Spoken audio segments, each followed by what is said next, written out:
What's going on, guys? Your man Unspoken Reviews back again with another video, and today we're doing a review of episode 2 of Eyes of Wakanda, Legends and Lies. All right, guys, so I thought this episode was okay. It was nothing incredibly life-changing or incredibly amazing to the MCU, but it does help us dig into some things that have taken place in the canon of the MCU, which I thought was pretty awesome. However, this episode does not have anything that is a really shocking or amazing moment, but it does have some great combat scenes that go on for quite a while. All right, so that was one of the things that it had going for it, and it did leave me with some kind of long-lasting questions about Wakanda and how they deal with vibranium, and we're going to get into those questions after we're done with the review. All right, guys, so this episode does take place in ancient Greece during the time of the war for Troy between the Greeks. And it's an interesting story as it is about Achilles and Odysseus as they are working with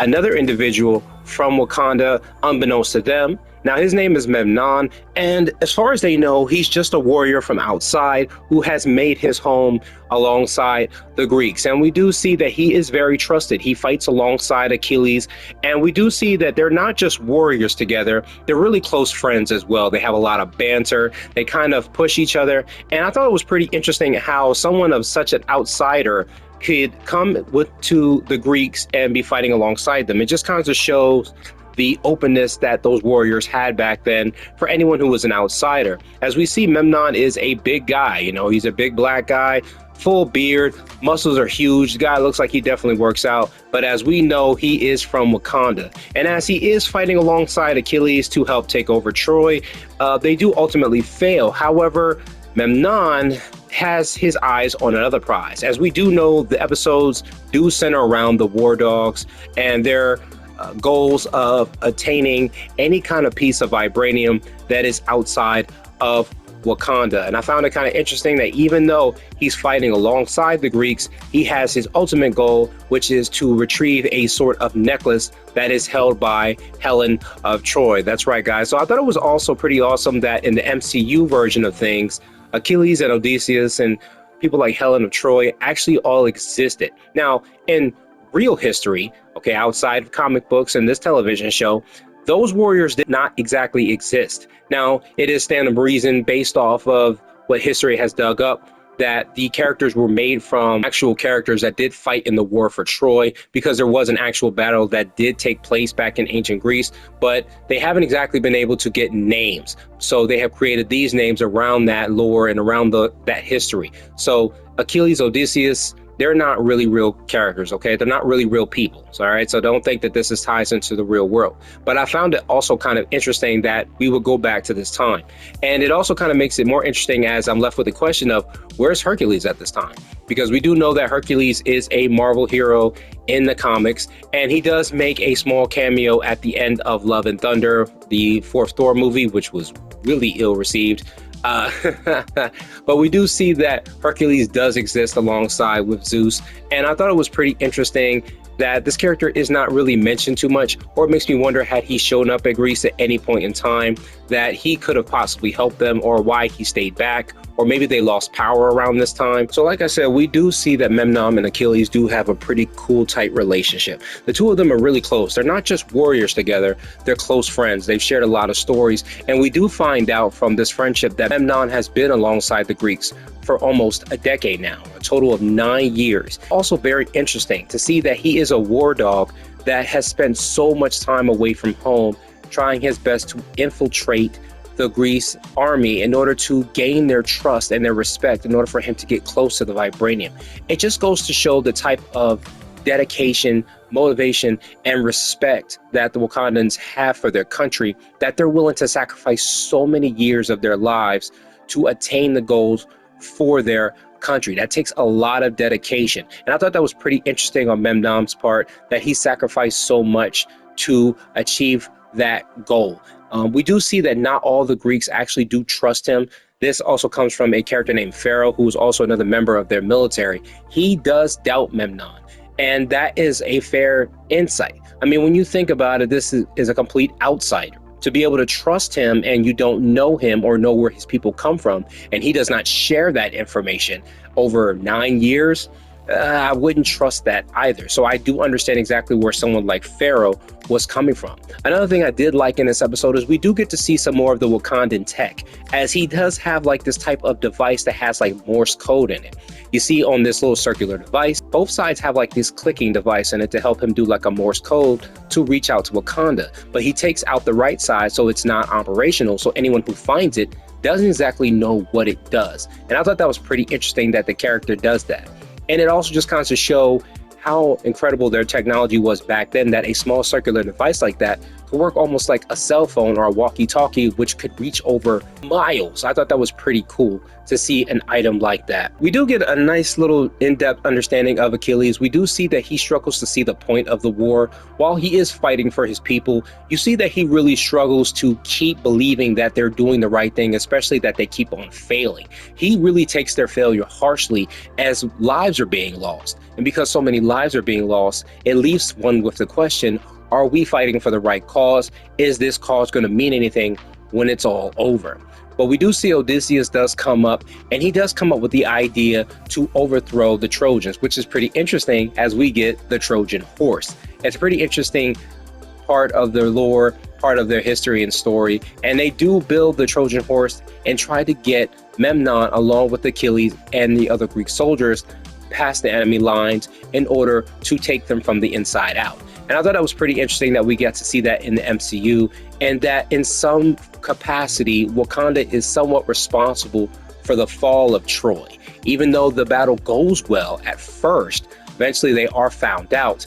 And Memnon does manage to corner Helen of Troy, and he only wants the necklace. He's not about to kill anybody. He only wants to achieve the necklace. And as he does reach this goal, we do see that he does leave Achilles behind to fight a battle by himself. Now, this really hurts Achilles because he definitely trusted Memnon. And when he finds out that he abandons him, you can see the hurt in his eyes. I gotta say, I love the voice acting in this episode. You definitely felt the betrayal, the anger in the situation. I definitely understood where he was coming from, not knowing much about this guy, but going out on a limb and trusting him the way he did. That definitely hurts when you give that much to someone. You're in a bind and you trust them and they abandon you. And we see Achilles does manage to get his hands on the necklace, and we see Memnon is not trying to fight him. He really does not want to put up a battle against him because they have grown so close over the years. But Achilles does not let up. He does try to destroy the necklace, but he's not able to do that as the vibranium is pretty much indestructible and it rebounds his attack. As we do know, it does that with kinetic energy, or it does that with a kinetic attack. And he does call it magic. He doesn't know anything about vibranium, so it does make sense that he would call it magic. But we do see that Memnon is not backing down. And I thought it was pretty cool that he has like this vibranium gauntlet on his left arm that acts almost like a shield as well as a projectile attack or a kinetic attack. I thought that was pretty awesome. It kind of breaks down on his arm and he's able to defend himself as well, going on offense. Another thing I did like about Memnon is that we don't really see him use any weapons in this show. It really goes to show that the Wakandans in some capacity don't really like to use outside tools to achieve their goals. I noticed that with episode 1 as well with Noni, that she only used the dagger. She barely touched anything that wasn't really vibranium. She could if she wanted to, but it was really rare if she did that. And it kind of shows how dedicated the warriors are, that they want to stick to the tools from their country. I thought that was pretty interesting. But we do see that the fight starts to go in Achilles' favor. He almost does take down Memnon, but Memnon does end up getting the upper hand, and he actually slices the Achilles tendon. That's right, guys. The famed Achilles medical tendon that is on your bottom of near your foot and ankle is something that is cut by Memnon using Achilles' sword. And we see that his fight is done, but Achilles doesn't let up. You can see he's really betrayed, and that anger just does not let him stop.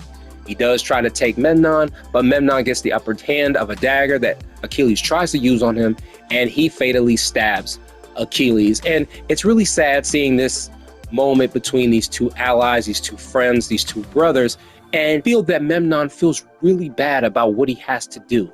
But he says that he's fighting for home the same way that Achilles is, just a different home. And I like how Achilles asks him, was it all lies? Was it all make-believe? And he goes, not all of it.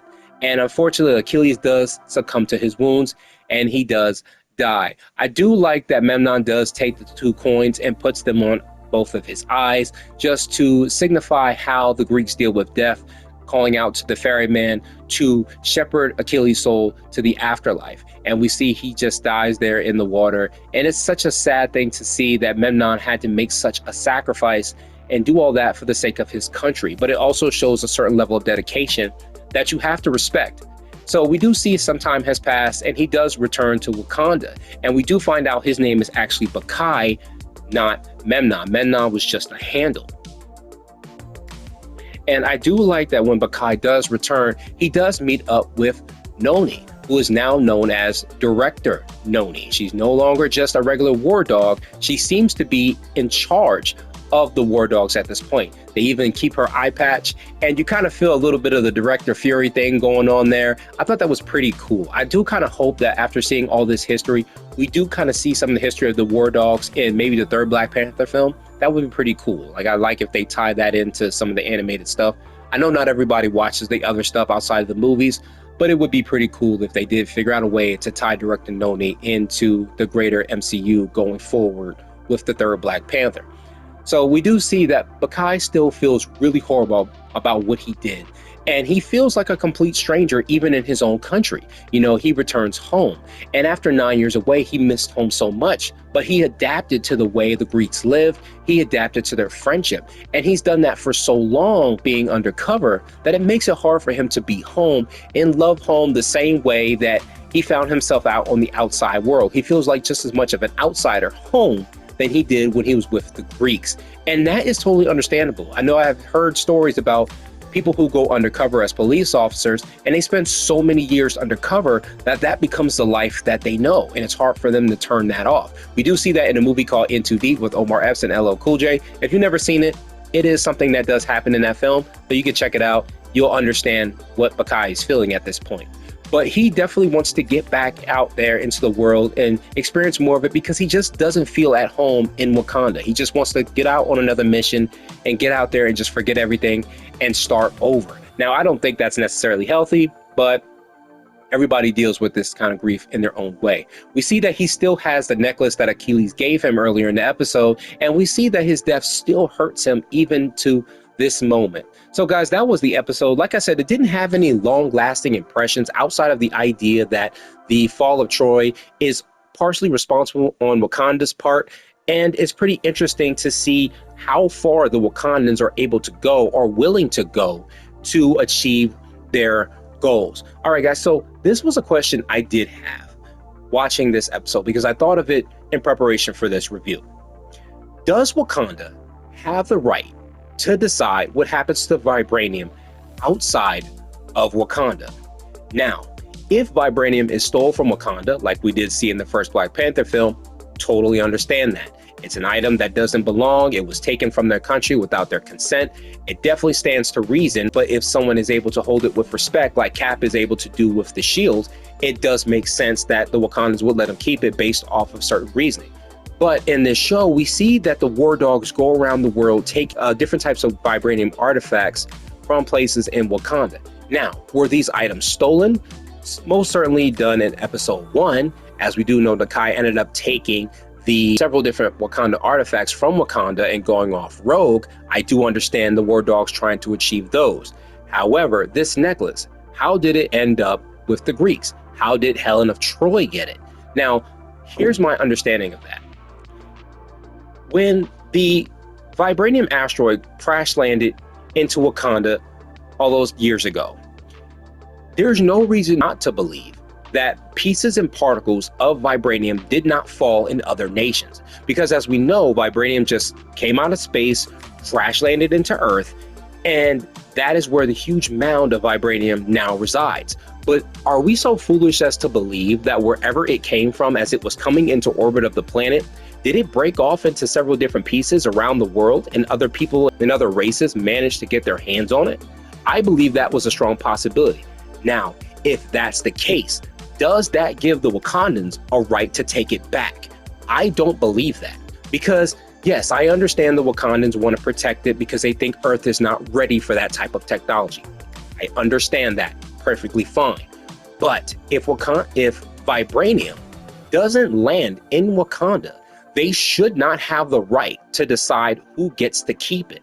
I think that that's kind of messed up, in my opinion, because if it falls in another nation and another nation gets their hands on it, it is theirs by right. They are the ones that find it. They are the ones that are able to keep it. And the Wakandans should not have the right to take it from them just because they think they know better. Because for them to be so arrogant to believe that only they know what's best for everyone else, I believe that is very arrogant on their part and very selfish on their part. We don't exactly know how the Greeks got their hands on that necklace. The point is if it landed in their country, then it should be their responsibility to keep it and do right by it. Now, if they break the laws with that or they take lives with it and then the Wakandans want to take it back, I totally understand that. But if it doesn't land in their nation, the Wakandans should not have the right to just come and take it. But that was just my opinion. Let me know what you guys think in the comments down below. Let me know what you guys thought of the review. Did you like this episode or did you just like it because it had some pretty awesome fight scenes? They got pretty bloody in this episode, and I gotta say, I definitely appreciate that. They're not, holding back and, kind of pussyfooting around with the episode. They're really kind of showing that people do die in this show, and I kind of respect that. I can't wait to get to episode 3, as we do know we get the Iron Fist. I'm super excited about that episode. I can't wait to watch it. Like the video, comment and subscribe, and I will catch you guys in the next one.